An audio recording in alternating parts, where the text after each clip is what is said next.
What happens when you are in love? আমার মনে হয় যে মানুষের ক্যারেক্টারে একটা অদ্ভুত চেঞ্জ আসে যখন সে প্রেমে পড়ে।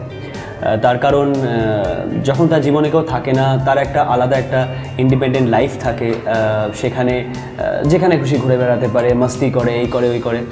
আমি বলছি না যে প্রেমে পড়লে সেগুলো সব চলে যায়, সেটা একদমই না, কিন্তু কোথাও না কোথাও তার একটা রেসপন্সিবিলিটি চলে আসে যে of course I am talking about serious love, I am talking about to some extent true লাভ।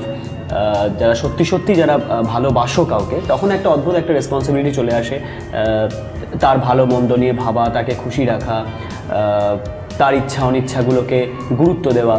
তো আই থিঙ্ক ওই একটা যেটাকে বলে না, একটা free bird, I am a free bird like ব্যাপার, যেটা আমাকে কেউ বাধা দেওয়ার মতো কিছু নেই, আমি আমার লাইফ নিজের মতো করে লিড করবো, এই ব্যাপারটা কোথাও না কোথাও অনেক ছেলে মেয়েদের মধ্যে চেঞ্জ আসে যখন সে প্রেমে পড়ে। And I think which is a good thing. তাই জন্যে প্রেম করা অবশ্যই দরকার।